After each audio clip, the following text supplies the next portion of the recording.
PPGLA. E hoje a Lorena vai falar sobre a pintura em pânico, a fotomontagem e a pós-modernidade. Então, desejo a todos uma ótima palestra.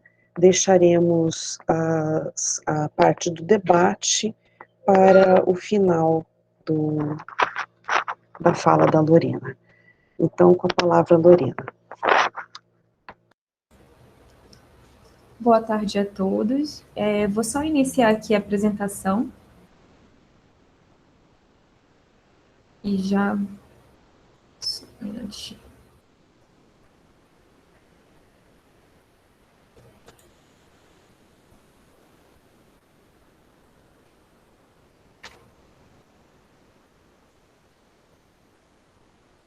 Então, boa tarde a todos. Vocês estão conseguindo ver o slide? É que eu não consigo voltar, só consigo visualizar o slide, não consigo... Sim. Então, boa tarde a todos. Primeiramente, eu gostaria de parabenizar e agradecer ao PPGLA pela organização e realização desse evento, que, em conjunto com outros que ocorreram paralelamente, formaram, na minha opinião, uma espécie de resistência, justamente por terem sido realizados em meio ao cenário de instabilidade e incertezas pelo qual estamos passando. Agradeço a presença da professora Luciane Páscoa, da comissão organizadora e de todos os ouvintes.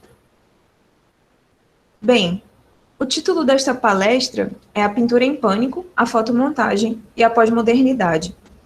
E se trata de um fragmento da minha dissertação de mestrado que foi desenvolvida no PPGLA sob a orientação da professora Luciane Páscoa e com financiamento da Fundação de Amparo à Pesquisa do Estado do Amazonas.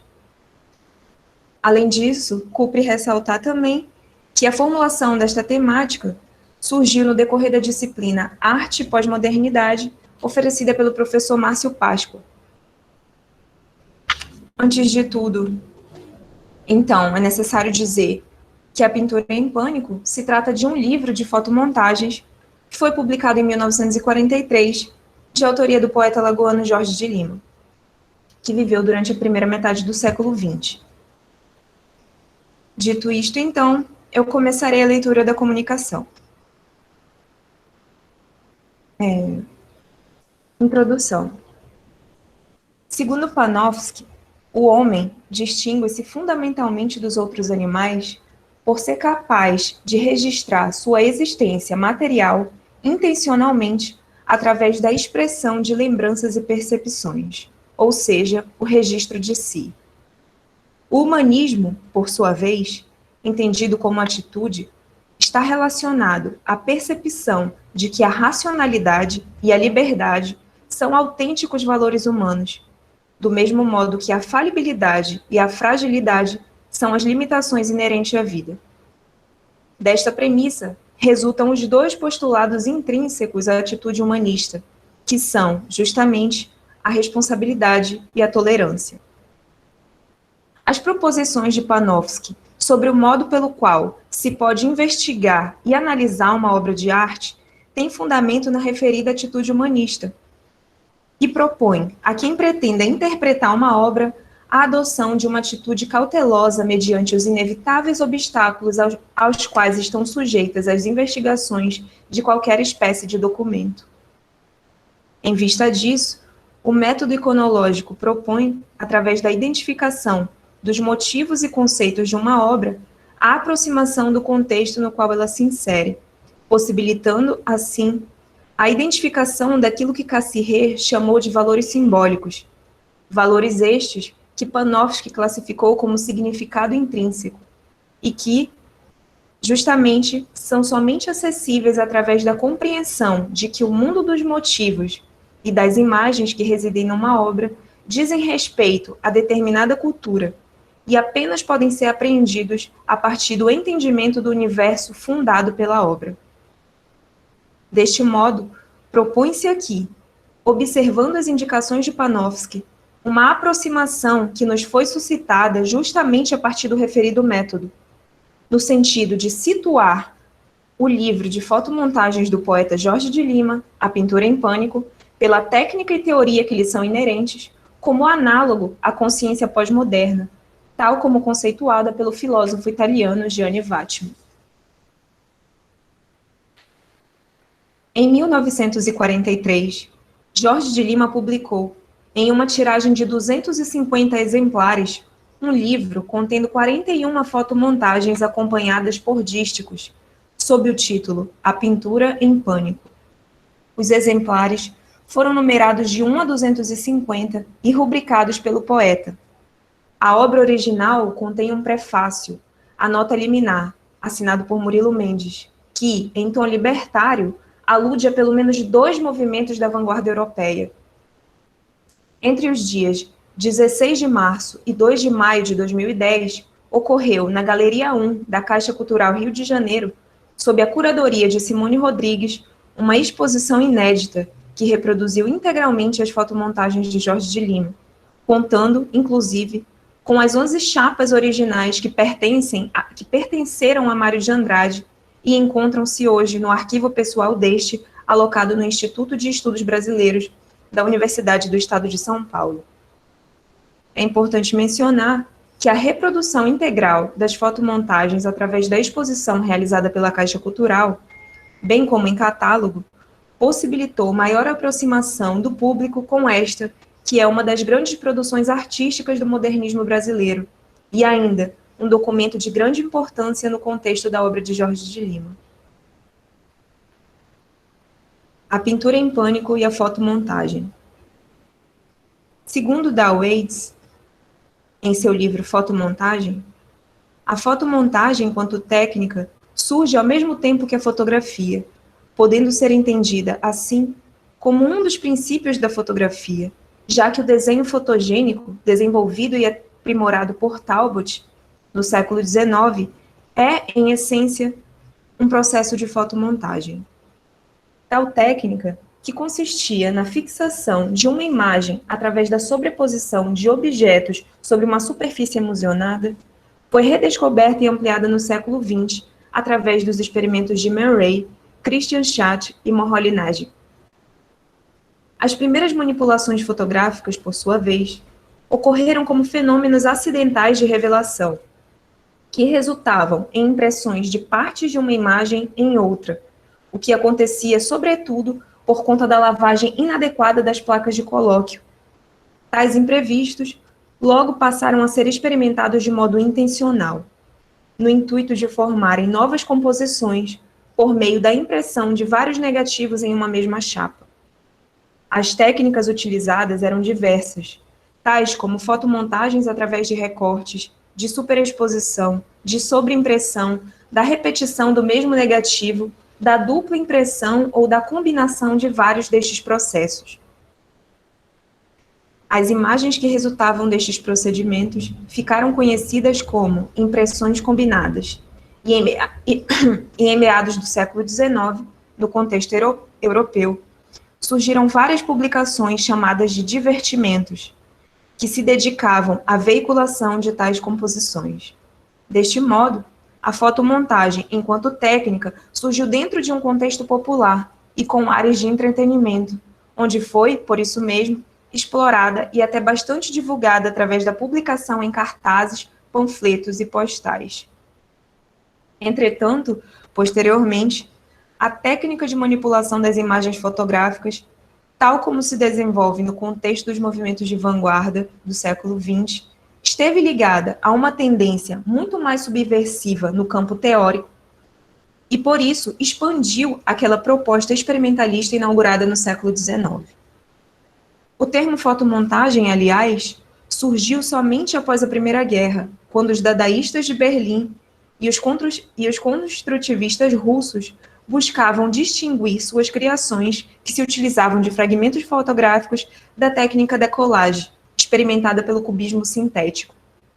No contexto específico do surrealismo, a presença de Max Ernst foi de suma importância para a incorporação e adaptação da fotomontagem aos ideais do movimento, já que o francês, de origem alemã, havia participado efetivamente do dadaísmo e estudado filosofia e psiquiatria. Matérias essas que constituem alguns dos pilares do movimento teorizado por André Breton. Além disso, Max Ernst serviu durante a Primeira Guerra Mundial, o que certamente imprimiu-lhe certa percepção fragmentada da realidade. Além, é claro, da influência dos efeitos irreparáveis que a barbárie acarreta à alma humana. A presença de Max Ernst, aliás, é tão cara para o surrealismo quanto o é para a concepção estética de A Pintura em Pânico. De modo que tal influência é precisamente indicada por Murilo Mendes na nota liminar.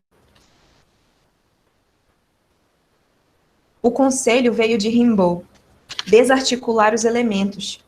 Aplicados ao desenho e ao balé, tal princípio provocou excelentes realizações. Por exemplo, La Femme sans Tétées, de Max Ernst, e Bacchanal, de Salvador Dalí. O livro de Max Ernst inspirava-me. Faltava-me, porém, a paciência e a perseverança. Jorge de Lima tem tudo isso e mais ainda. Começamos juntos o trabalho, mas em breve ele ficava sozinho. Max Ernst iniciou suas experiências com a colagem por volta dos anos 20, período em que ilustrou Repetitions e Les Mulheres des Immortels, de Paul Eluard, onde fotomontagens acompanham poemas. Além disso, as obras La Femme sans Tétées, Rêve de nos Petit e Une Semaine de Bonté, de Max Ernst, são intituladas Romances Collage, o que indica a possibilidade de que pode ele ter compreendido a fotomontagem relacionada a uma espécie de expansão da criação literária. Segundo Saquetin, é justamente por tal razão que Jorge de Lima cita Ernst quando, ao ser indagado sobre o significado e sentido de suas próprias composições, associa fotomontagem e poesia. Assim como Max Ernst, Jorge de Lima parece ter compreendido a fotomontagem enquanto extensão da criação literária, tanto que assim explica o seu processo.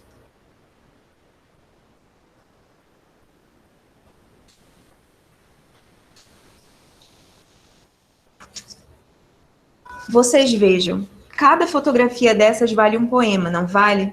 Pois é a intenção de Max Ernst. Com diversos elementos isolados que nada significam, produzir um conjunto que tem o dom de provocar uma sensação poética. E ainda, como faço isso? Ora, muito simplesmente, pego uma porção de objetos, de coisas, de ideias, uma revista, um jornal, uma escultura, elementos que isolados não têm a menor significação, junto e produzo alguma coisa que podemos chamar de um poema. O poeta indica, porém, em que sentido suas composições se diferem das dos surrealistas, ao dizer que, enquanto Ernst e seus seguidores entendiam as fotomontagens como gravuras suprarrealistas, ele, por sua vez, criava fotografias com uma direção lírica e romântica. Além disso, segundo Saquetin, não parecia haver, da parte de Jorge de Lima, uma atitude no sentido de pretender afrontar ou polemizar através da publicação de A Pintura em Pânico, como era frequentemente a intenção dos dadaístas e surrealistas. De modo que, certa vez, ao ser indagado sobre a dificuldade de compreensão de suas fotomontagens, em uma das pouquíssimas vezes em que o poeta se pronunciou sobre elas, a resposta de Jorge de Lima, ao invés de adotar um viés de protesto, se pareceu muito mais com uma espécie de, abre aspas, lamento resignado perante a incompreensão dos conservadores, fecha aspas. Incompreensão esta que pode ser evidenciada através do artigo assinado por Tristão Ribas, que fora publicado no jornal A Notícia, Rio de Janeiro, que, aliás, é o único texto crítico sobre A Pintura em Pânico que data do mesmo ano de sua publicação, 1943. No referido artigo, além de considerar a fotomontagem como, abre aspas, uma besteira à custa dos outros sem nenhum mérito, fecha aspas, Ribas ataca pessoalmente Jorge de Lima ao se referir ao alagoano como, abre aspas, médico importante e poeta modernista que também se entrega às vezes a divertimentos pictóricos em estilo de criança, fecha aspas. Segundo Saquetin, As desqualificações atribuídas ao poeta e às fotomontagens podem ter sido motivadas pela pequena reincidência de algumas figuras desnudas ao longo do livro, e principalmente pela única composição comentada ao longo do artigo. Será revelado no final dos tempos, sobre a qual o colunista discorre.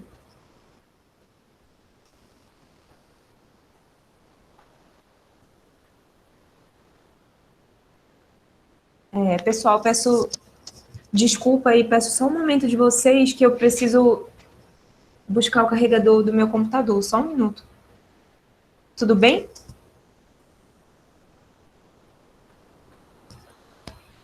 Tudo bem, Lorena, pode ir, vai lá. Só um minuto.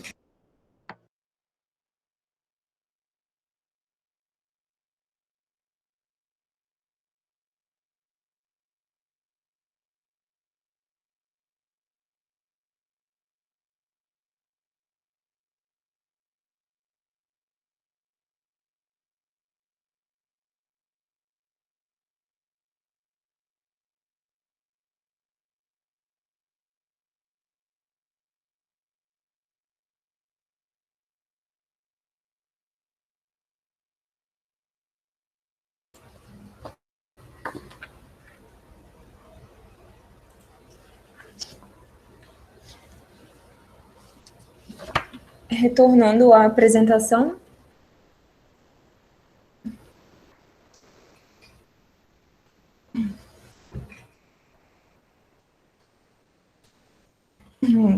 Falávamos, então, do artigo de Tristão Ribas, publicado em 1943,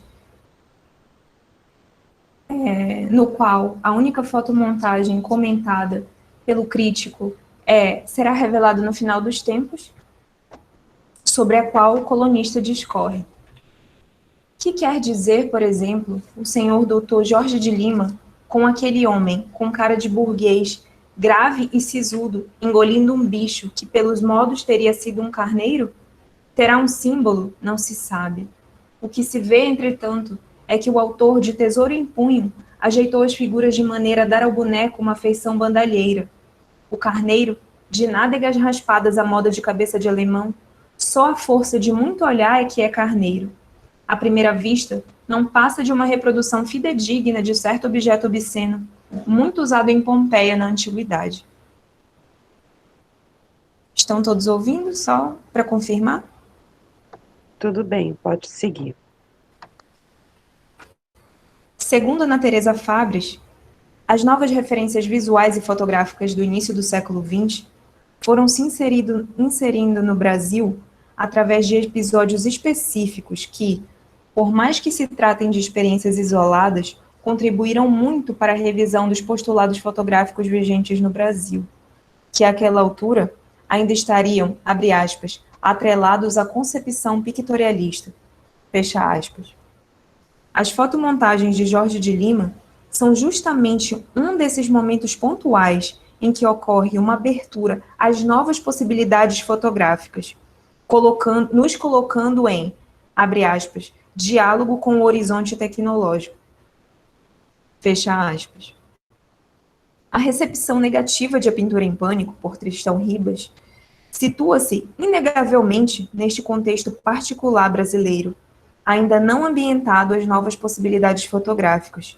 Porém, ocorre efetivamente por conta daquilo que Ana Teresa Fabres chamou de cerne crítico da fotomontagem, que ocasiona uma espécie de desambientação mental, por conta da utilização de um análogo da realidade em sentido ilusionista, de maneira a criar imagens inéditas não apenas pelas distorções dimensionais de vários personagens e objetos, mas, sobretudo, pelas aproximações arbitrárias e enigmáticas que trazem o princípio da metamorfose para o interior do processo fotográfico. Neste sentido, é possível relacionar este estado perceptivo desambientado suscitado pela fotomontagem ao conceito de choque em A Obra de Arte na Era de Sua Reprodutibilidade Técnica, de Walter Benjamin, atribuído por ele à percepção convocada pelo cinema. Segundo Benjamin, o choque ocorre pela necessidade de uma imediata readaptação do olho e, portanto, da percepção às sucessivas imagens que se projetam em uma espécie de sobreposição fugaz. Compare-se a tela em que se projeta o filme com a tela em que se encontra o quadro. Na primeira, a imagem se move, mas na segunda, não. Esta convida o espectador à contemplação. Diante dela, ele pode abandonar-se às suas associações. Diante do filme, isso não é mais possível, mas o espectador percebe uma imagem, ela não é mais a mesma. Ela não pode ser fixada, nem como um quadro, nem como algo de real. A associação de ideias do espectador é interrompida imediatamente com a mudança da imagem. Nisso se baseia o efeito de choque provocado pelo cinema, que, como qualquer outro choque, precisa ser interceptado por uma atenção aguda. No choque proporcionado pela fotomontagem, do mesmo modo, quando se percebe um elemento, ele não é mais o mesmo, já que fora deslocado, fragmentado e ressignificado. E por se utilizar da fotografia e subvertê-la, a fotomontagem, da mesma maneira, abre aspas, não pode ser fixada nem como um quadro, nem como algo de real.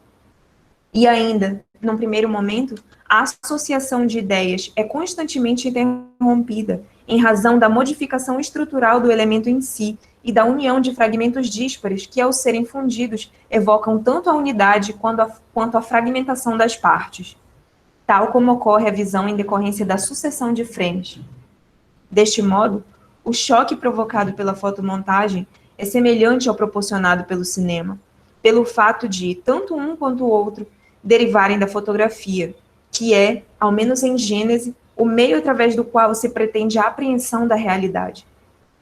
Sob este prisma, a fotomontagem pode ser entendida como uma afronta, maior ainda que o cinema, à pintura. A divisão, através do recorte, dos elementos que compõem uma fotografia e a posterior composição de uma nova imagem a partir desses fragmentos promove ou incita uma atitude poética, que, pelo menos em essência, é inerente à atividade pictórica. Neste sentido, o modo de compor uma fotomontagem se assemelha ao modo de pintar, no que tange à estruturação de planos, à disposição dos elementos no espaço e, sobretudo, a carga simbólica tão cara e típica da pintura. E ainda, a fotomontagem, por ter sido utilizada no contexto das vanguardas históricas como uma alternativa aos preceitos limitantes do abstracionismo pictórico, acabou por evitar um movimento de retorno à pintura figurativa. Segundo Saquetin, o pânico experimentado pela pintura em A Pintura e Pânico ocorre, em certa medida, pelo fato de que, realmente, a fotomontagem coloca, abre aspas, em xeque um já estabelecido sistema de representação, perturbando a figuração a partir da própria figuração. Fecha aspas. De fato, a fotomontagem desarticula, fragmenta, descola e realoca elementos, e faz disso uma desvirtuação daquilo que pode ser entendido como conceito fundamental da fotografia. Surge como autêntica arte de vanguarda e, justamente por isso, anuncia, em vários níveis, um possível rumo para o qual se direciona a trajetória da arte. O potencial tecnológico e devastador, anunciado pela Primeira Guerra, a condição assombrada e atúrdida que as guerras impõem à consciência humana, a noção de fragmentação da realidade endossada pelo cenário desmoronado resultante dos conflitos e o prenúncio da inevitável decadência do ideal de progresso coincide, não por acaso, com um período de grande produção de fotomontagens. Parece que a técnica se comporta como uma espécie de alusão ao cenário dissociado no qual emerge. Entretanto, e aqui se pode dizer que a fotomontagem transcende a si mesma, parece materializar plasticamente a condição que Lyotard primeiramente definiu como pós-moderna. Conceito este que não encerra uma definição única, pois, justamente, está relacionado a uma espécie de rompimento com qualquer conceito totalizante. A pós-modernidade. Considera-se, pois, aqui O conceito de pós-modernidade através da conceituação de Jane Vattimo em A Sociedade Transparente, que percebe que este termo encontra-se adstrito ao fato de que, por conta do advento e consequente processo irrefreável de expansão dos meios de comunicação em massa, este tempo e sociedade contemporâneos estão justamente inseridos num contexto de comunicação generalizada, a sociedade do mass media. Para Vattimo, a modernidade, ou os ideais levados a cabo durante o período que oficialmente iniciou-se no fim do século XV e perdurou até meados da década de 1950, 80, teve um fim, ou ao menos perdeu credibilidade, sofrendo inclusive alterações semânticas, a ponto de não ser mais considerada, tal como em sua época, uma espécie de valor determinante. Um dos fatores essenciais para a composição do espectro da modernidade é a ideia do progresso, advinda sobretudo do iluminismo e largamente explorada nas utopias, que parte de uma concepção linear e do ideal emancipatório da história humana. Foi a partir desta concepção que adveio a noção do artista enquanto gênio criador, encarregado de engendrar o ineditismo, instaurando assim um culto cada vez mais intenso pelo novo. Sob a ótica do progresso, o valor acresce à medida que aquilo que se julga encontra-se em estágio mais avançado ou mais próximo da conclusão do processo de evolução. Entretanto, este conceito regressa à concepção de história unitária, que fora radicalmente criticada entre os séculos XIX e XX, e teve seu caráter ideológico denunciado, e em certa medida rejeitado, tendo por isso caído em depreciação na esfera filosófica. Walter Benjamin observou em Suas Teses da Filosofia da História, publicação de 1938, que a história única foi um mecanismo construído no passado pelos detentores de poder, o que não poderia ser diferente, visto que tais grupos intencionam a dominação gradativa e geral da sociedade no contexto da lógica irrefreável de expansão de seu próprio poder. Por isso mesmo, os relatos históricos são geralmente construídos de modo cronológico ou circunstanciais, em sua maioria tendenciosos e manipulados, e principalmente sob a ótica do que interessa aos detentores do poder, excluindo completamente as histórias adjacentes ou aquelas que colocam em xeque, ainda que minimamente, as fundações do sistema de dominação. Assim, aquilo de que fala a história são as vicissitudes da gente que conta, dos nobres, dos soberanos, ou da burguesia quando se torna classe de poder. Mas os pobres, ou os aspectos da vida que são considerados baixos, não fazem história. Por tudo que ocorreu no contexto da primeira metade do século XX, e até mesmo antes, a concepção de história como curso unitário fora sendo paulatinamente abandonada. E com isso, o ideal de progresso, que só pode advir tal concepção, também entrou em crise. Já que não existe um sentido social singular para onde se dirige e em função do qual se desenvolvem os acontecimentos e preocupações humanas, não é possível sustentar que eles se dirigem para um fim, que realiza um plano racional de melhoramento, educação e emancipação. Não é possível porque não é lógico sustentar que evolução e progresso emergem do massacre, da barbárie tecnológica e do domínio do homem pelo homem. Mediante isto, também não faz sentido sustentar que o atual período seja moderno, já que, mesmo que os resquícios daqueles totalitarismos ainda estejam profundamente enraizados na sociedade, a noção de diversidade, característica da tal condição pós-moderna, está sendo cada vez mais bem assimilada. Neste sentido, e no que tange especificamente a experiência estética na existência tardo-moderna, Vattimo propõe uma analogia entre o já citado conceito de choque em A Obra de Arte na Era de Sua Reprodutibilidade Técnica, de Walter Benjamin, e o Stoics em A Origem da Obra de Arte, de Martin Heidegger, dando ênfase ao fato de ambas as obras terem sido publicadas no ano de 1936.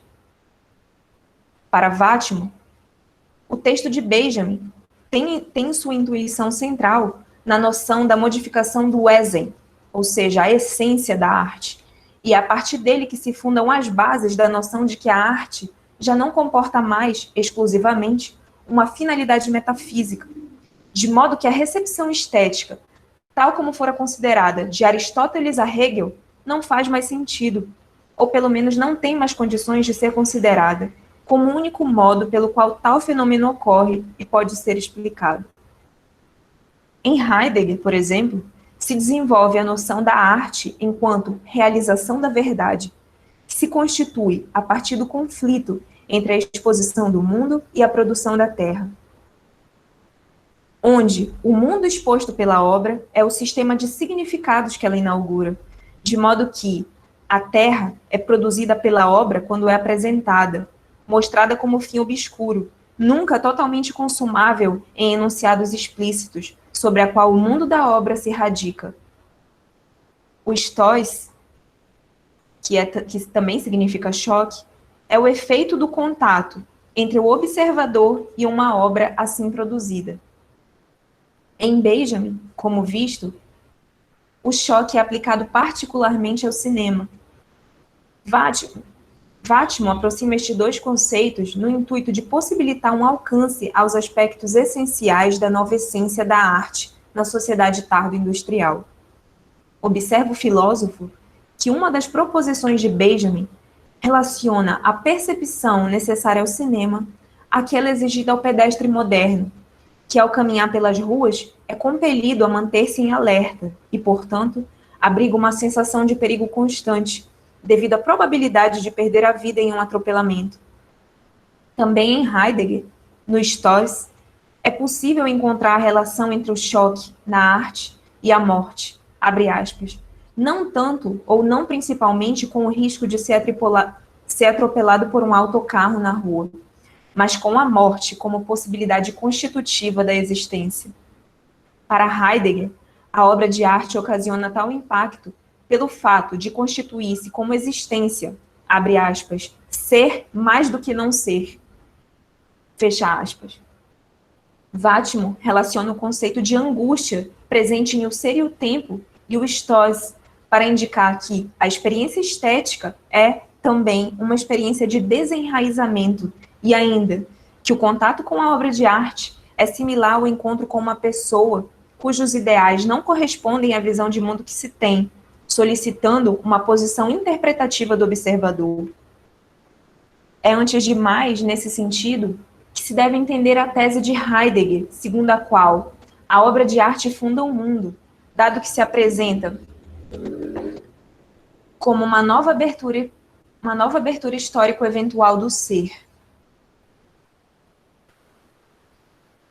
Sumariamente, a relação estabelecida por Vátimo entre o choque e o Stoics advém da concepção de que estes dois conceitos partilham a noção do desenraizamento, que é compreendido como uma consequência direta da necessidade de estruturação e adaptação imediata ao universo que é exposto e ao ambiente criado por ele, que se impõe através do estranhamento. Confronta-se, então, a noção de enraizamento predominante de Aristóteles a Hegel, que conceitua o objetivo ou função da obra de arte através de formulações metafísicas e ainda a entende como lugar de segurança, Geborgenheit. A partir destas formulações e aproximações, Vátimo busca oferecer uma compreensão cabível daqueles dois conceitos, fundamentais ao entendimento da transformação receptiva e, portanto, da própria obra de arte. Em um momento crucial para a teoria estética, que foi o advento da sociedade de comunicação generalizada.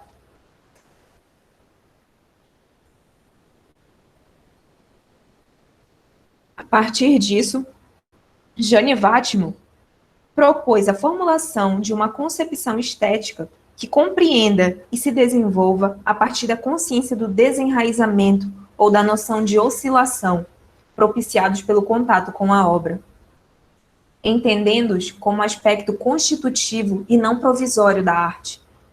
a consequente modificação da recepção estética, a quebra das narrativas totalizantes e o desprestígio dos cânones são, no entendimento de Vattman, consequências de uma sociedade desacreditada dos ideais modernos e que, portanto, busca outras formulações para compreender-se. Neste sentido, entende-se que a fotomontagem, por ser considerada como uma técnica de aspiração pós-moderna, neste sentido, entende-se que a fotomontagem pode ser considerada como uma técnica de aspiração pós-moderna, por apresentar uma alternativa ao molde canônico de composição pictórica, ou seja, a pintura, utilizando-se, como se viu, de elementos que atacam a realidade a partir da própria figuração.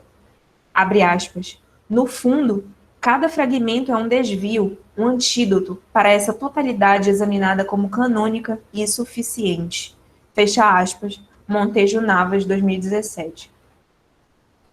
Recorrendo à conceituação supracitada proposta por Gianni Vattman, percebe-se que na obra de Jorge de Lima, o estóis proporcionado pelo contato com as fotomontagens é emitido desde o momento introdutório da obra e progride no decorrer do livro, quando o receptor entra em contato com o universo que o remete a diversas realidades e, ao mesmo tempo, funda um mundo que não se define ou que não comporta uma única definição, configurando-se, portanto, como uma arte oscilante, por proporcionar um desenraizamento contínuo, ou ainda, que se apresenta de maneira distinta a cada novo contato com a obra.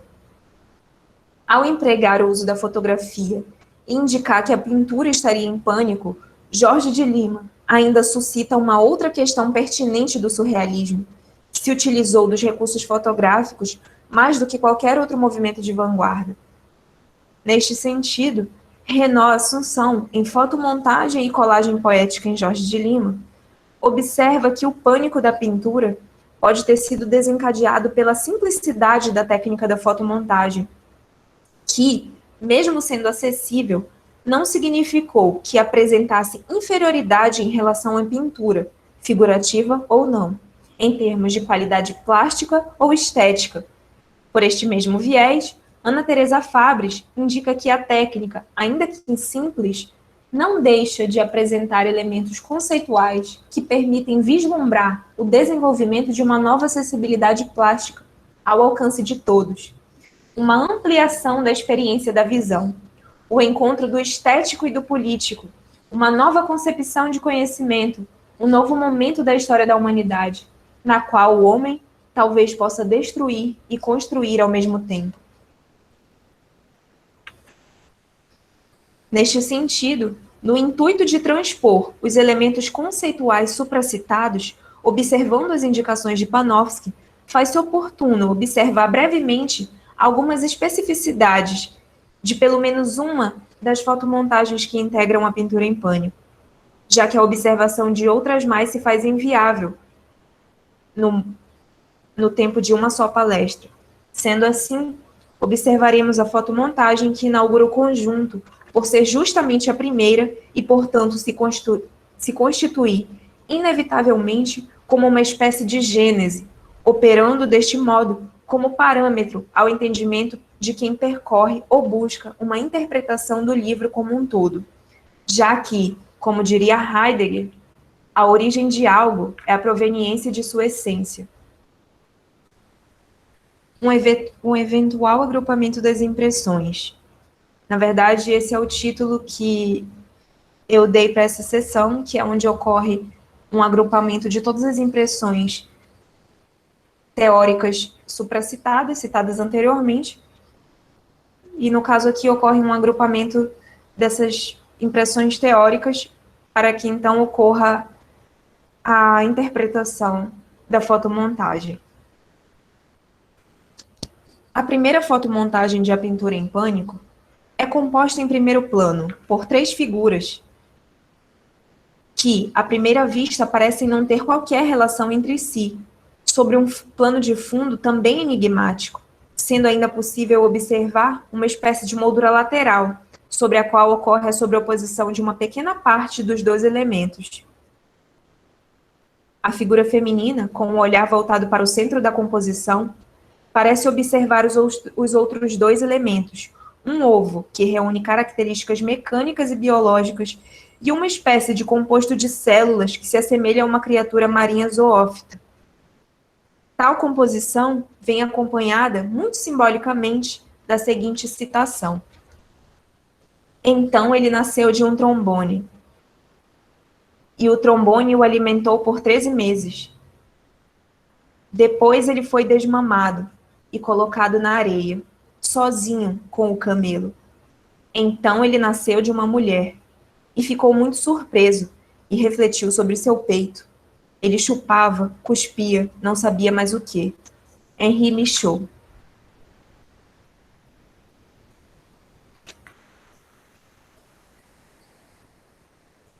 No que tange ao texto, este primeiro instante pode ser percebido como uma necessidade de Jorge de Lima em exaltar a poesia, materializada na enunciação do poeta Henri Michaud, personalidade enigmática que certamente influenciou a referida obra, visto que sua passagem pelo Brasil proporcionou contato direto entre os dois artistas. Note-se que a citação de Michaud e a própria composição reforçam, por outro lado, uma atmosfera transcendente, já que ele, assim como Jorge de Lima, foi uma espécie de místico, e suas biografias guardam ainda outras similaridades. Entretanto, o que importa aqui indicar é que, ao iniciar o livro com uma citação, Jorge de Lima faz expressa menção a outro poeta, e ainda o coloca como vertente, pelo menos de modo reflexo, por onde se possa percorrer a obra. Tal atitude, provavelmente consciente, visto que o poeta tinha uma personalidade profundamente intelectual, é entendida aqui como uma espécie de rejeição à concepção de ineditismo e de gênio artístico, ao mesmo tempo em que estabelece uma mediação entre Michaud e uma composição que decorre de seus escritos ou a eles remete. Como se vê, Jorge de Lima se apropria do texto do poeta belga, do mesmo modo que se apropria das imagens que foram utilizadas para compor a fotomontagem, de modo que o mundo fundado a partir daí surge de uma dupla apropriação, de imagem e texto, e é exposto sobre uma única terra, sobre a qual se radica um mundo composto de fotografia e poesia. Aliás, se a citação se refere ao mundo e à fotografia e à fotomontagem disto deriva, Jorge de Lima assume direções surrealistas em essência e pós-moderna por virtude. Se, ao fundar um mundo, expõe-se o que dele decorre a partir da criação de uma terra, Jorge de Lima parece fundar o mundo conscientemente através de outrem, demonstrando reverência a quem alude, ou por isso mesmo, uma consciência da constituição referencial de sua obra, sendo a exposição da Terra aí um mecanismo cíclico que remete a Michaud e a Jorge de Lima, e ainda os coloca como interlocutores de experiências universais. Vide a representação do nascimento, a experiência universal por excelência expressa. Então ele nasceu de um trombone, então ele nasceu de uma mulher. A disposição espacial dos elementos parece evidenciar um suposto vazio que existe entre a vida e a fonte da vida, sendo a vida representada por um ovo, formado por uma casca notadamente mecânica, que, contudo, abriga uma essência orgânica, o que pode ser entendido, dentre infindáveis interpretações, como uma analogia à vida moderna, que tenta, ininterruptamente, recriar-se através de tecnologias, mas que, entretanto, não pode alterar o fato de que existe em um ambiente fundamentalmente natural. A noção de ambiente, aliás, assim como a de tempo, é indefinida, não sendo possível saber nem onde nem quando ocorre a cena fixada na fotomontagem, o que, por sua vez, nos remete à oscilação que incorre no desenraizamento comum ao stress e ao choque, e que tem a ver com a experiência de estranhamento que exige um trabalho de recomposição e readaptação.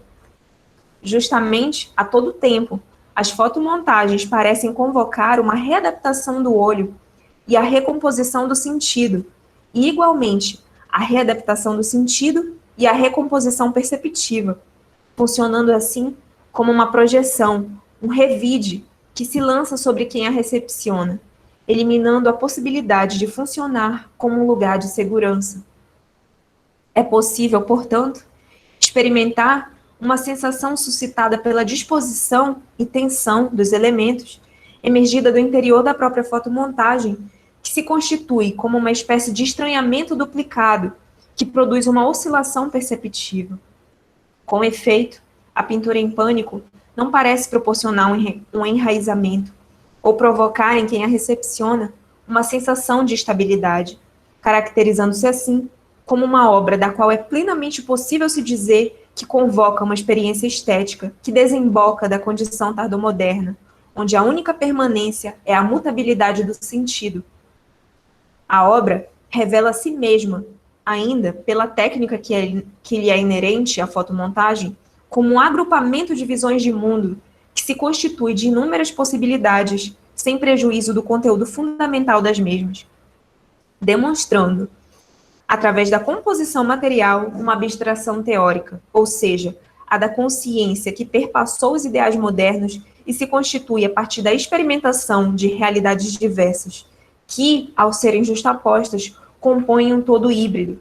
Afinal, a fotomontagem, além de suscitar o choque, inevitável atividade criativa deste tempo, propicia um desenraizamento e desencadeia a oscilação, funcionando como uma técnica que, curiosamente, agrega aquilo que fragmenta, do mesmo modo que aquela consciência, ao que tudo indica transitória, que experimentou ou experimenta a sociedade de um tempo em mutação, que não mais comporta, legitima ou exalta ideais excludentes, mas que, sobretudo, pressupõe e abriga a coexistência das múltiplas visões de mundo que fundamentalmente o compõem. Considerações finais.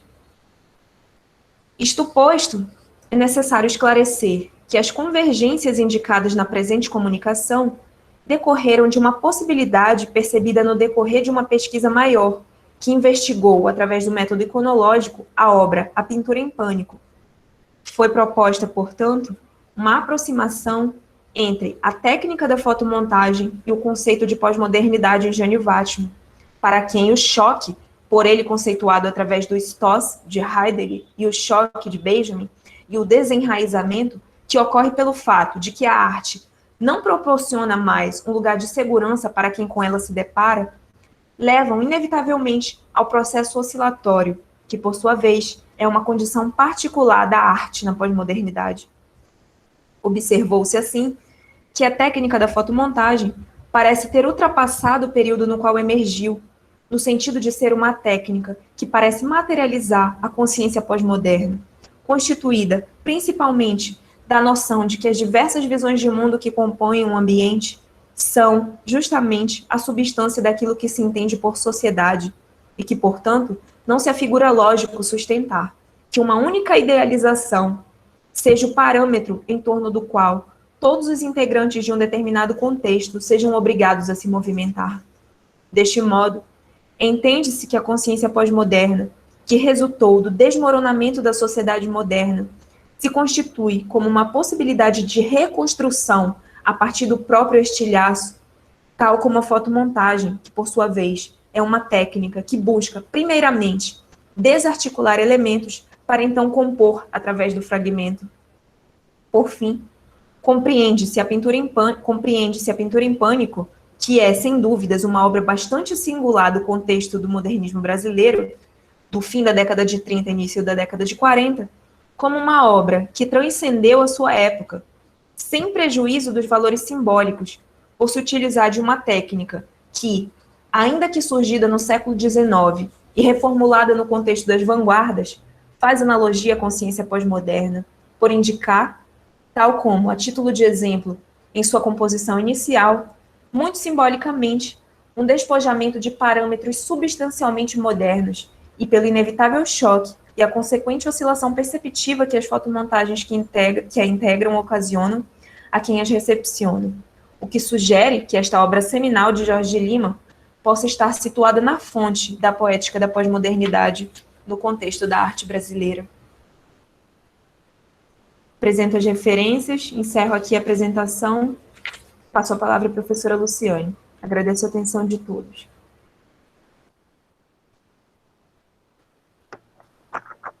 Parabéns, Lorena, obrigada pela sua fala. Então, nesse momento, nós abrimos para as questões, né, para as perguntas.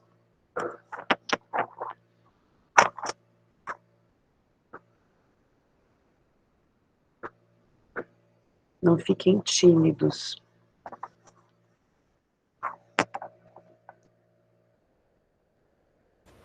Peço desculpa pelos imprevistos aqui, gente, com o carregador do computador. Tudo bem.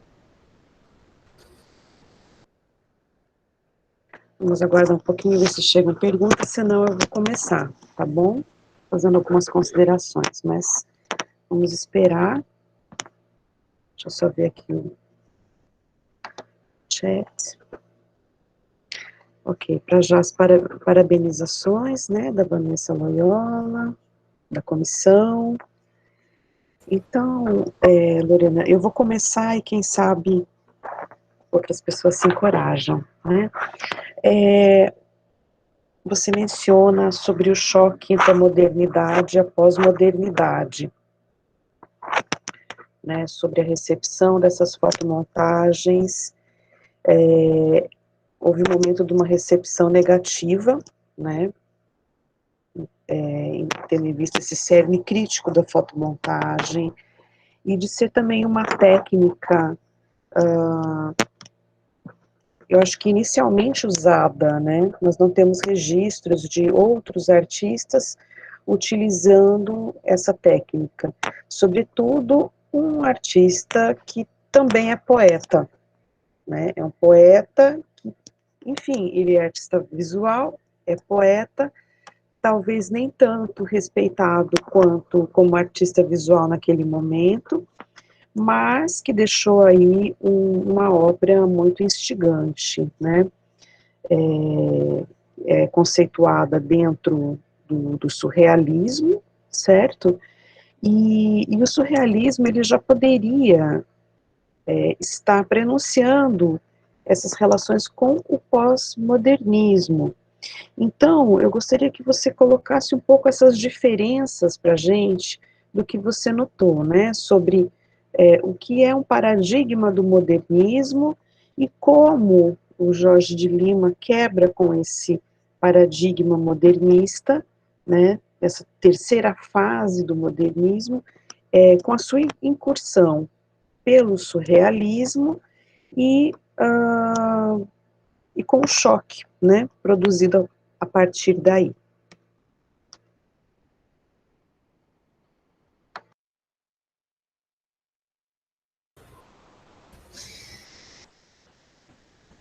Então, obrigada, professora Luciane. Primeiramente, é importante perceber que nas bases do que seria, né, do que se entende por período moderno ou por ideais modernos, estariam justamente esses conceitos excludentes ou esses conceitos totalizantes, isso muito por conta, né, na verdade, principalmente e diretamente por conta do que foi forjado imediatamente no século imediatamente anterior ao século XX, que é quando surgem as vanguardas, são aquelas disputas filosóficas que se pautam pelo racionalismo, que se pautam pela noção das ideias como o racialismo, que, enfim, tudo isso que levou ao cenário bárbaro que a gente experimentou, né, que a sociedade dessa época passou. Então, nesse sentido, a consciência, ou o pensamento, ou uma visão pós-moderna seria justamente essa visão que compreende, consegue olhar para esses ideais, sejam eles quais forem, sejam ideais políticos, sejam ideais religiosos, sejam conceitos até mesmo próprios, pessoais, e consegue perceber que, na verdade, isso são apenas pontos de vista, né? Isso são teorias ou conceitos que, na verdade, não refletem o que seria uma sociedade em sua totalidade.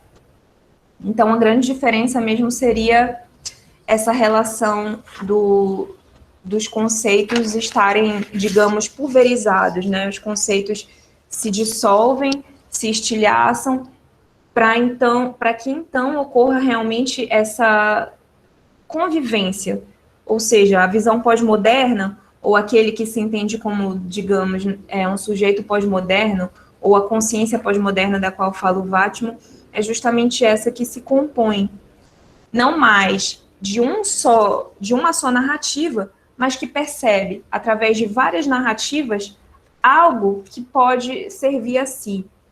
Então, eu percebo que o que ocorre com Jorge de Lima é que ele, mesmo sendo considerado um poeta modernista, mesmo tendo vivido nesse período e esteve precisamente inserido no contexto moderno da arte brasileira, ele jamais digamos assim, se afiliou a qualquer corrente. Ele jamais adotou uma corrente para chamar de sua.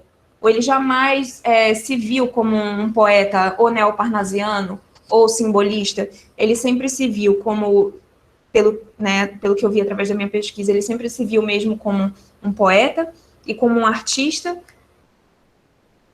individual, como um poeta e um artista que não precisava se comprometer com qualquer agenda que fosse uma agenda política, fosse uma agenda artística, para expressar o que ele precisava, né? Porque ele fala que, na verdade, a arte e a poesia, ou tudo que ele expressa, é uma necessidade espiritual, é uma necessidade, e ele fala também que é gratuidade, algo que chega, que parte de um ser divino, ou de uma inspiração divina, e que é a ele ofertado como algo gratuito, como algo que não parte dele. Então, justamente por não partir dele, poderia menos ainda partir dessas correntes que se associam ou ideologicamente, em sentido político ou artístico. Então, eu acho que é bem nesse sentido que eu consigo localizar ele nessa fonte do que seria um pensamento pós-moderno no Brasil. E a relação com o choque é justamente porque o Benjamin, no caso, e o Heidegger, por mais que eles tenham algumas diferenças, algumas divergências em relação à conceituação mais profundamente estruturada, o conceito dos dois se direciona justamente a uma obra de arte, a uma linguagem artística, ou alguma forma de arte que se insere e que emerge justamente dessa sociedade tecnológica.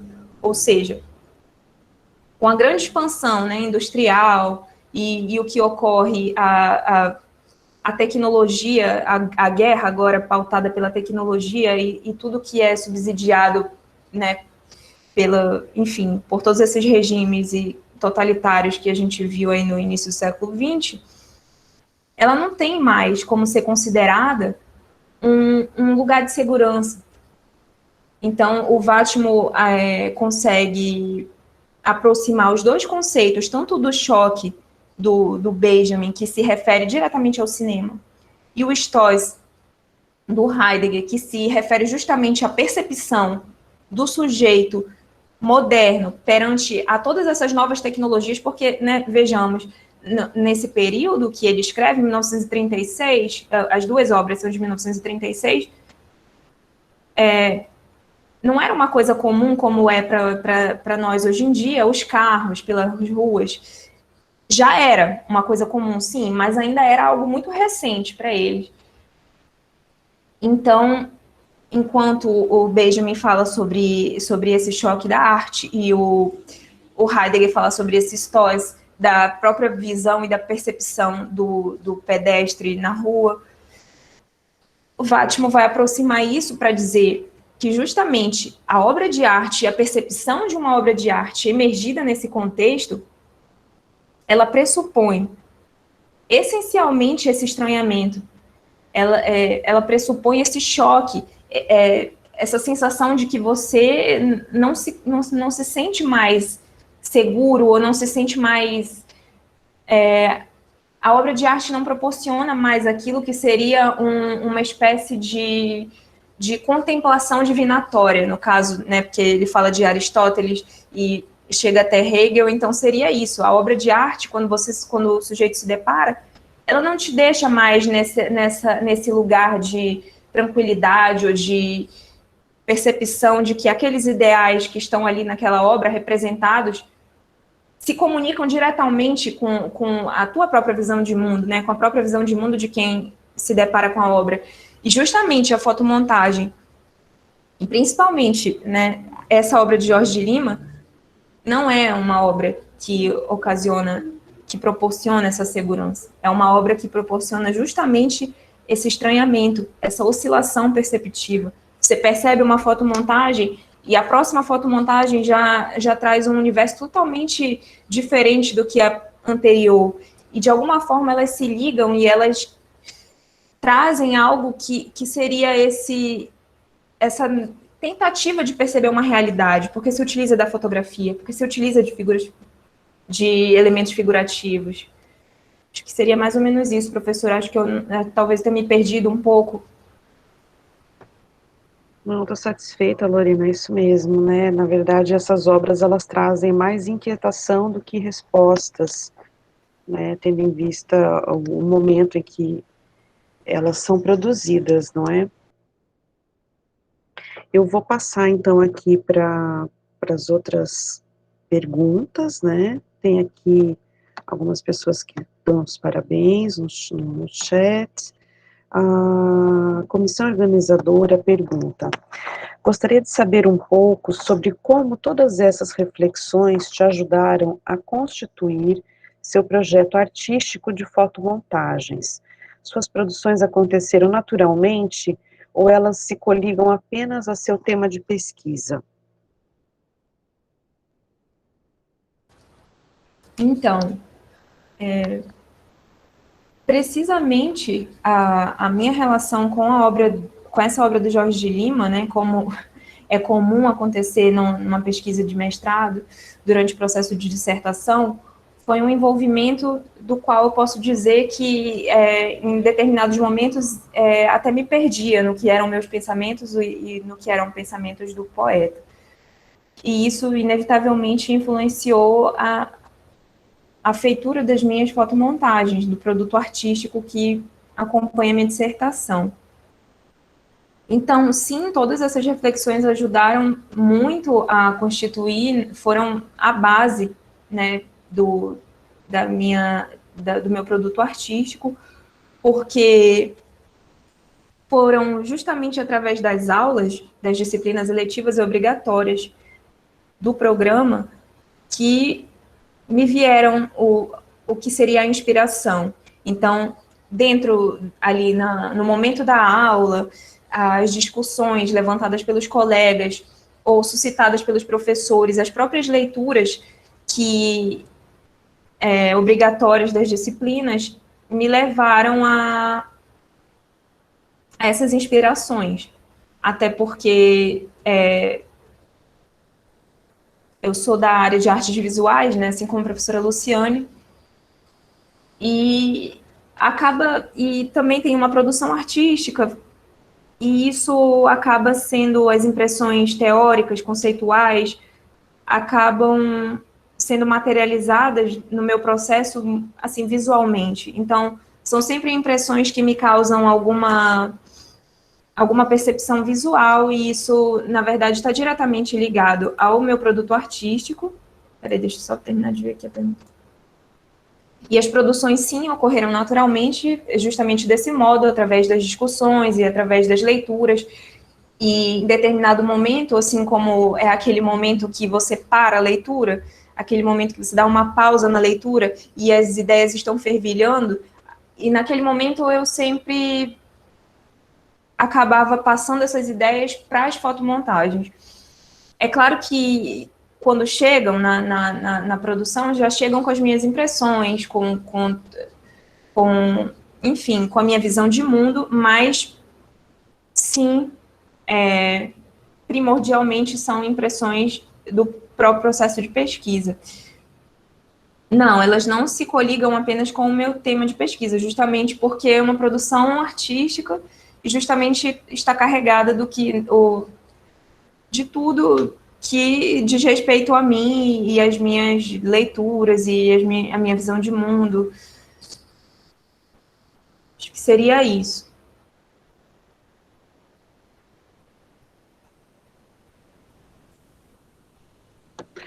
Ok, temos aqui também os parabéns da Rose, Lira, da Andresa. A Maria Luísa tem aqui uma dúvida.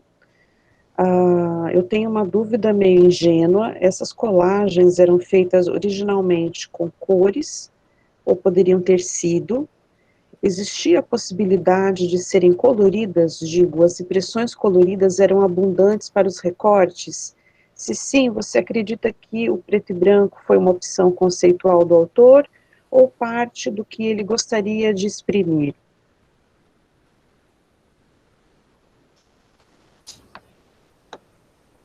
Então, boa tarde, Maria Luísa. Obrigada por ter participado. Então, só um minuto aqui. Existe. Eu acredito que sim, que as fotomontagens, os elementos poderiam ter alguns coloridos, mas, se você perceber, tem muitas gravuras, então acho que as gravuras já eram em preto e branco, né? Já eram justamente nessa tonalidade. Poderiam ter sido. Eu acho que poderiam ter sido, porém, né, vejamos, 1943, o filme colorido já existia, mas era uma coisa muito menos utilizada. Né? Em 1943, a película, o filme 35mm, que eu acredito que ele tenha feito em 35mm, era bem mais difícil você ter acesso a um filme colorido nessa época. E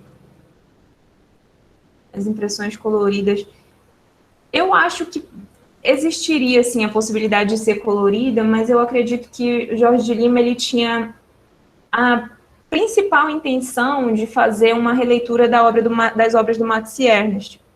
Então, as obras dele, porque ele cita bastante as obras do Max Ernst, então, as obras dele são todas em preto e branco, porque, na verdade, a maioria são feitas com gravuras. Então, e fotografadas em filme preto e branco, porque era o que tinha mais à disposição na época. E eu acredito que pode ter, com certeza, foi uma opção conceitual, na verdade, não com tanta certeza assim, porque, na verdade, são interpretações e uma pesquisa, outra pode divergir quanto a isso, mas eu acredito que foi precisamente uma opção conceitual. E agora, se seria parte do que ele gostaria de exprimir, eu também acho que sim, porque por ser essa referência ao Max Ernst, e eu percebo também pela minha própria produção, que eu escolhi fazer em preto e branco, justamente por opções pessoais, e eu acho que, assim, um poeta, um artista como Jorge de Lima, que é uma pessoa tão, né, tão metódica, tão meticuloso, e que preza tanto por essa linguagem simbólica, eu acho que pouca coisa na obra dele não foi pensada. Então, eu acho que até os detalhes que às vezes a gente julga que não sejam, por exemplo, como no caso daquela fotomontagem inicial do livro, que tem aquela borda que é como se fosse uma moldura, acho que até esses detalhes, fotomontagens com molduras e tal, uma sobreposição, eu acho que é tudo muito intencional na obra dele. E, assim, não estou dizendo isso assim, como se fosse eu que estou dizendo. Também sou eu que estou dizendo, mas pelo que vejo através das obras dele, dos escritos, dos romances, da obra poética. Acho que seria isso. Obrigada, Lorena. Se a Maria Luísa também quiser abrir o microfone e falar, ou, enfim, completar alguma coisa, pode ficar à vontade. Entende? Tá ok. Eu acho interessante também complementar uma coisinha aí, né, Lorena? Você mencionou da gravura, né? Muitas dessas fotomontagens realmente remetem à rotogravura, né? A alguns elementos usados na gravura. Mas a gente nunca vai saber se foi totalmente intencional, né? Muito complicado. Mas é interessante observar também pelo viés que a Lorena está colocando, da proximidade com a obra do Max Ernst. Que o Max Ernst, o que ele digamos, criou, né, naquele período? A frotagem. A frotagem, que é o tratamento das texturas, certo? Então, ele começou, que é o decalque, né? Em artes visuais, as pessoas conhecem mais pelo decalque. O termo francês bonito é frotagem, né? Então, ele usava muito a frotagem realmente alguns elementos formais, né, nós percebemos a tentativa de utilização em algumas fotomontagens, né? Mas o que eu queria que você comentasse, Lorena, também é o seguinte: há resquícios dessa fonte de processo criativo, porque o que nos sobrou foi o livro. Na sua defesa, você até comentou que a filha, numa entrevista, né, mencionava que o Jorge de Lima, às vezes, lhe passava uma revista e falava recorte, né, e que depois, aleatoriamente, ele ia fazendo as fotomontagens, até porque o surrealismo, ele também trabalha com o automatismo psíquico, né, Sim. e sendo ele também um místico, né, as coisas se unem dessa forma. Então, eu acho que seria interessante para a gente saber, né, se há vestígios do original, né, já de um processo, ou se esses documentos de processo realmente se perderam e o que restou foi realmente o que está no arquivo livro, tá? Sobre os resquícios da fonte de processo criativo, eu encontrei um livro de astrologia, um livro de astrologia bastante, que eu posso dizer assim, que não é iniciante, é um livro já bem aprofundado. E esse livro eu encontrei numa biblioteca online da França, e eu encontrei muitas partes muitos dos elementos que ele utilizou estão nesse livro. Essa foi o único resquício de fonte de processo criativo que eu encontrei. Eu acho, né, tenho uma certa dúvida sobre ele ter interferido em algumas fotomontagens com desenho, porque tem algumas que, observando bem de perto, principalmente com os originais que eu tive contato, que são as chapas originais, as impressões originais em 10x15, que pertencem ao Fundo Mário de Andrade, que estão no Instituto de Estudos Brasileiros, da USP, nessas eu pude perceber um resquício de caneta, assim, alguma coisa mais... Seria mais assim também, uma suposição que ele possa ter interferido com o desenho. E aí, as demais, não tenho notícias, não encontrei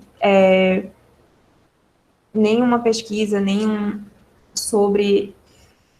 Busquei também, não achei no arquivo dele, Fundação Casa de Rui Barbosa, por isso nem cheguei aí, porque vi que não iria encontrar o que estava procurando ali. Acho que... E os livros originais, a gente só tem notícia de 2 exemplares, um disponível para consulta na Biblioteca Brasiliana e o outro não disponível para consulta no Instituto de Estudos Brasileiros. Todos os dois na Universidade de São Paulo. Há pouco havia eu vi que um foi leiloado, um exemplar original, mas... Tá ótimo, Lorena. Tem aqui a Raquel Lira. Lorena, você menciona a inspiração do autor a partir da obra de outro poeta e em outras fotos desse livro, há inspirações do autor com poemas autorais? Olha, não que eu tenha percebido diretamente. Acho que ocorrem muitas citações. Por exemplo, tem um que é a ideia fixa, que me remete diretamente a Machado de Assis, que ele tem um artigo justamente com esse título, e eu acho que tem alguma coisa a ver pelo teor do artigo. Agora, ligação com os poemas dele mesmo, sem dúvidas tem, mas assim, não algo muito perceptível, muito mais emblemático e simbólico. Algo que eu posso dizer que acredito que eu tenha percebido justamente por ter lido bastante a obra poética dele.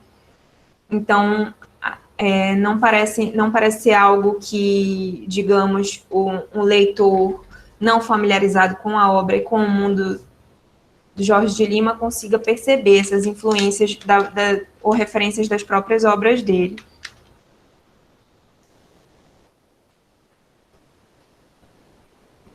Acho que é isso, Raquel. Obrigada pela presença. Você quer comentar um pouco mais, Raquel, ou seguimos? Andresa, há alguma relação dessas fotomontagens com a atualidade? Pois as gravuras em muitas fotos estão sendo publicadas em preto e branco, até em perfil das redes sociais. Espero que essa pergunta esteja correta, professora Andresa. Responde, Lorena. Então, Andresa, obrigada pela pergunta, pela participação. Eu não sei te dizer se tem uma relação com a atualidade, mas eu percebo que, ultimamente, muitas pessoas têm feito fotomontagens, estão se interessando em processos como dupla exposição, múltipla exposição, e acho que essas fotos publicadas em preto e branco nas redes sociais, acho que também é um reflexo do nosso próprio tempo, né, que atualmente a fotografia é tão, assim, temos uma explosão de fotografia em muitas redes sociais, inclusive existem redes sociais que se pautam justamente pela fotografia, né, você não precisa mais ali publicar um texto e tudo mais, acaba sendo mais uma publicação de imagens. E eu acho que o preto e branco, assim, mas isso aí já é uma opinião minha, muito pessoal, eu acho que o preto e branco, ele carrega muito mais a essência da fotografia, justamente porque isso é muito pessoal, mas eu entendo as cores como um elemento próprio da pintura.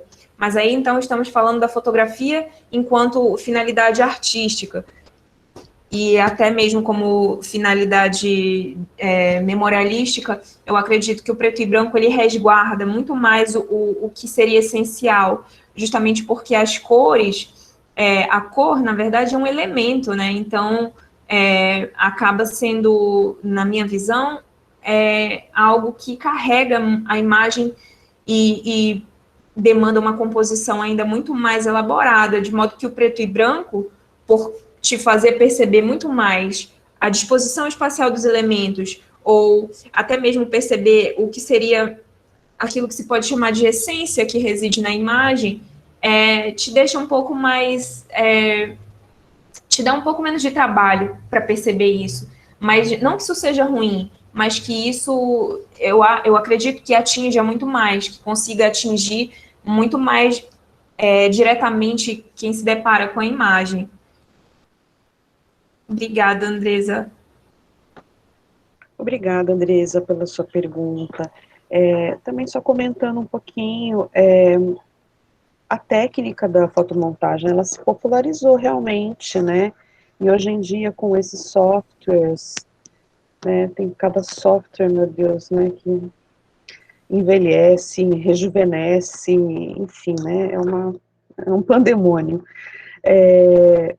Eu acho que isso acaba popularizou mesmo a fotografia, popularizou a fotomontagem, até para fins maldosos, né? A gente vê isso, né? Até para fins incorretos, fake news, esse tipo de coisa. Mas, né, esse é um outro lado, né? Mas aí, no caso, a gente está falando da fotografia artística, de um projeto artístico, né? E aí, as primeiras fotomontagens, elas são, acho que se não me engano, da década de 10 já, né? Lá com Alexander Rodchenko, do construtivismo russo, e depois isso vai sendo retomado, né?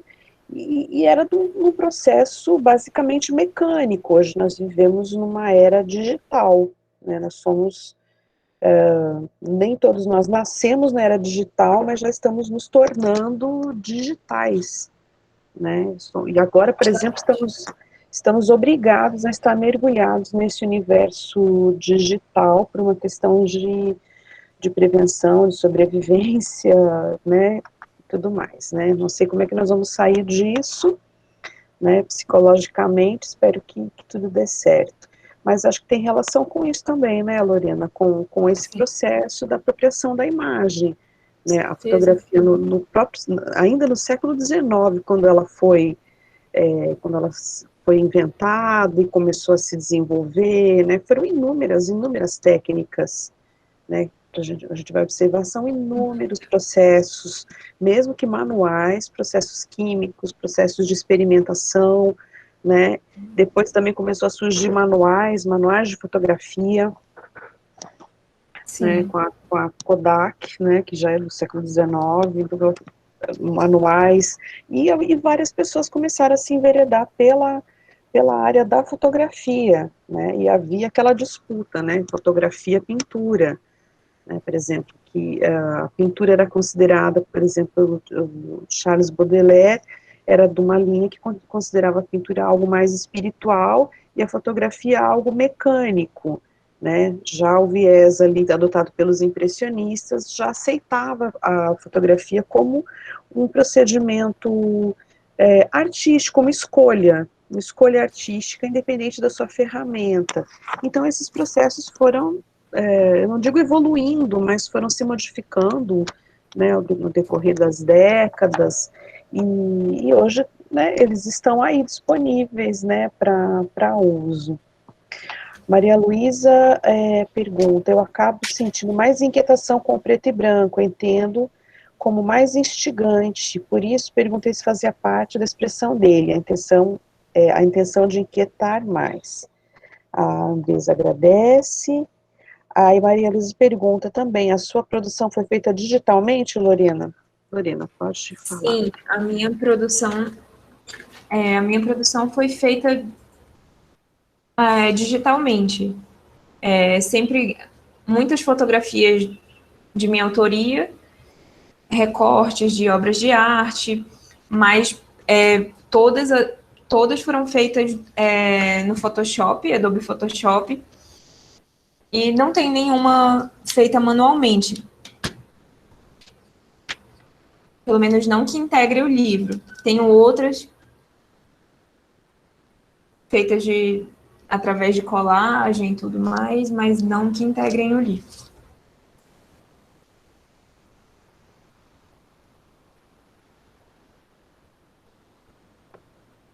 Ok. Mais alguma questão para Lorena? Mais algum comentário, alguma pergunta?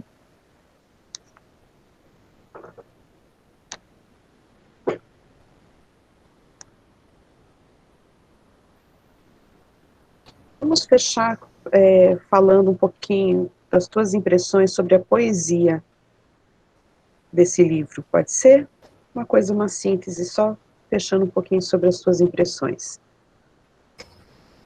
Então, acredito que, na verdade, né, mas isso também acredito que esteja influenciada pela visão do Jorge de Lima, mas eu enxergo hoje, principalmente depois de concluído o meu trabalho, não concluído inteiramente, porque ainda temos algumas alterações a fazer, e na verdade acho que o trabalho não se conclui assim, sempre tem, isso gera muito mais coisas, mas hoje em dia eu vejo qualquer produção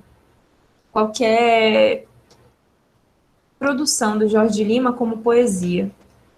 Eu acredito justamente nisso, que seja qual for a linguagem pela qual ele esteja se expressando, seja uma pintura, porque ele também produziu telas, seja uma escultura, porque ele também produziu esculturas, seja as fotomontagens, sejam artigos, sejam até entrevistas e escritos biográficos, eu vejo tudo isso como poesia, justamente pela carga simbólica pela necessidade de uma estruturação nessas obras dele, que não se pautam apenas pela imagem e pela palavra, mas também pela música.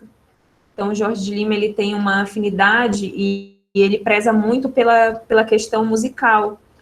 E a poesia, né, o lirismo e tudo isso, acho que é materializado e fundido nas obras dele de maneira muito magnífica, muito encantadora. Então, para mim, ele é justamente um mestre em transformar tudo que ele toque em poesia. Acho que seria isso mesmo, que justamente assim que eu o vejo. Obrigada, Lorena. Temos aqui o Valdemir, querido Valdemir, obrigada pela presença. Ótima apresentação, parabéns, Lorena, ao programa pela iniciativa, obrigada também. Raquel Lira, um artista completo, encantada pela obra dele. Quer comentar, Lorena? Só agradecendo mesmo a presença de todos que participaram, todos os ouvintes, todos que fizeram perguntas.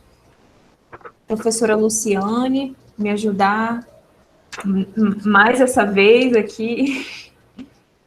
E ao PPGLA, né, por essa iniciativa tão maravilhosa, tão bonita que foi os eventos, mesmo em meio à pandemia e tudo.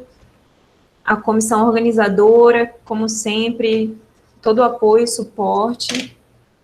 E é isso. Obrigada, Lorena. Então, o Valdemir comenta, vemos aí o hibridismo como presença marcante das criações. É verdade, é justamente um hibridismo de música, poesia, literatura, imagens, impressões plásticas, impressões sonoras, impressões líricas. Isso mesmo. Tá bem. Então, se ninguém mais tiver nada a comentar, eu já vou fazer aqui minhas palavras finais, né? Agradecer a Lorena por essa apresentação e agradecer a todos e todas que puderam participar, que estiveram conosco nesses 2 meses, né, intensos de atividades remotas.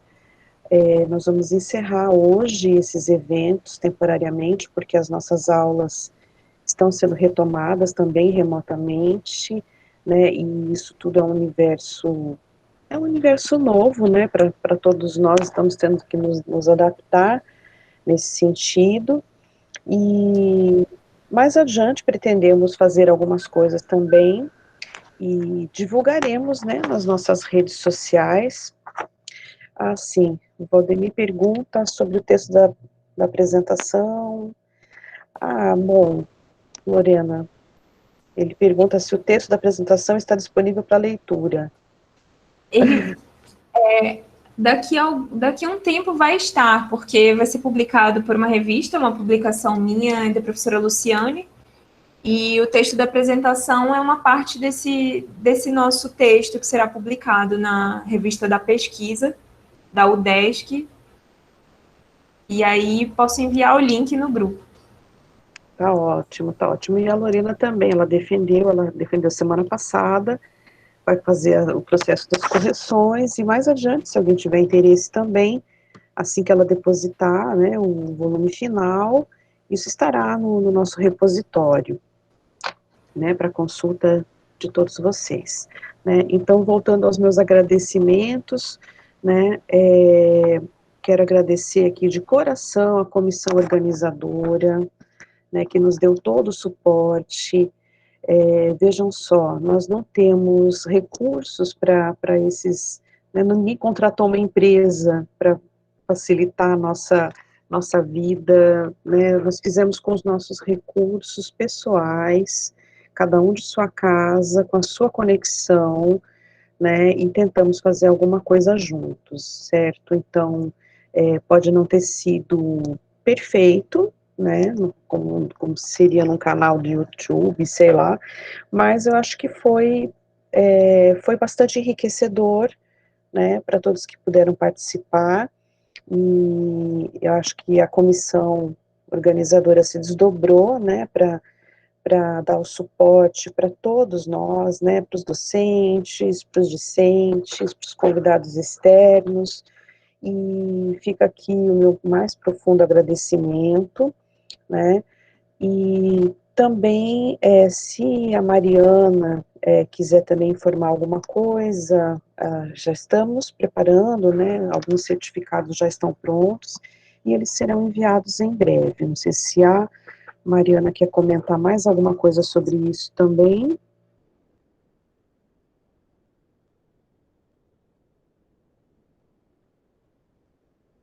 Não? Então, não precisa, tá certo. Então, bom, é isso, já disse tudo, né, em breve vocês receberão os certificados, então sigam o programa nas redes sociais que vocês ficarão sabendo de novidades mais adiante, né, e desejo, então, tudo de bom, mantenham-se seguros, obrigada a todos, obrigada, Lorena, e desejo uma boa tarde, tá? Até uma próxima. Até, obrigada a todos, obrigada, Obrigada. professora. Até Tchau, mais. gente, muito Tchau. obrigada.